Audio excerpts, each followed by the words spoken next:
I'm Amy Cherry. Flagler County students will get the rest of the week off as cleanup from Hurricane Irma continues. Mary Rose Hamilton reports. Flagler Schools Superintendent James Tager is talking about when classes will resume and other things. We've made the decision to open up on Monday. One of the things that really determined that is we went out and our transportation department drove all the bus routes, and out in the Mondex and Beachside, there's a lot of students that would not be able to get to their bus stop, and even to have them at alternative spots, we would be asking them to walk through standing water, and we just, out of safety, decided to wait till Monday. It looks like there has been a loss of 6 days total before and after Irma. Now, the school calendar year for the 2017-18 includes 3 makeup days, which will be made up on November 20th, 21st, and 22nd. Now, they do have time built into the schedule to account for lost days. Still working, though, with the Florida Department of Education and Governor Scott to determine if makeup days will be needed. For Flagler's Morning News, I'm Mary Rose Hamilton. This portion of WNZF Local News, a service of the Daytona Beach International Airport. Fly to the Big Apple in a New York minute on JetBlue from the Daytona Beach International Airport.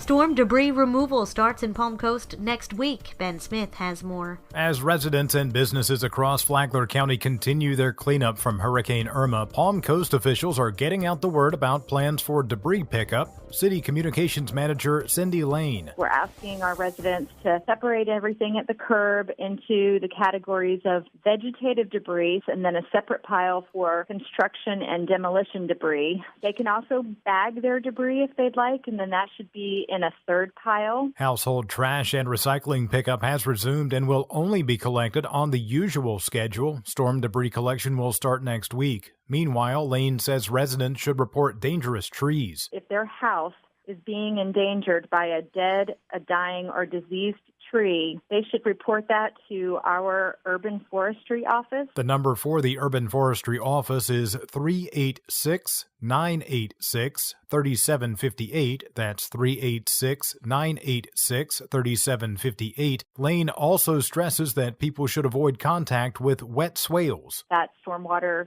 can be contaminated. Tanker trucks are hauling wastewater to treatment plants while power is restored to the system's pumps. Lane asks residents to limit water usage until the wastewater system is back up and running at regular capacity. For Flagler's Morning News, I'm Ben Smith. Dog gets a little extra bone today, literally. A Flagler County Sheriff's Deputy K-9 takes a bite out of crime. Sheriff Rick Staley says a suspect in a car burglary in Palm Coast was spotted allegedly in the act Wednesday along Big Bear Lane. That led to a chase, and K-9 Marco cornered the suspect, biting him on the arm. He was hiding. Our K-9 caught him and bit him. So good for the K-9, bad for the dirtbag. And he's going to the Green Roof Inn via Florida Hospital after to take care of the dog bite. Dion Jenkins faces charges of automobile burglary, trespassing, theft, and resisting arrest. He was also wanted on a warrant out of Volusia County for violating his probation on a domestic violence charge. That means no bail for Jenkins. 4 people were arrested for Hurricane Irma curfew violations. 2 of them were in Flagler Beach. Local food pantries are extending their hours in the wake of Hurricane Irma. Julie Murphy is the Public Information Officer for Flagler County. To make sure that people who don't have food and who don't have the resources to otherwise get food that they lost because of power being out, that they're able to get canned goods and, the normal fare. The pantry in Bunnell on Old Moody Boulevard will be open from 10 a.m. until 1 p.m. tomorrow and Friday. The Grace Tabernacle Food Pantry at 245 Education Way in Palm Coast will be open this weekend from 10 a.m. until 1 p.m. on Saturday and from 1 to 4 on Sunday. And now you're up to date on Flagler's Morning News. I'm Amy Cherry.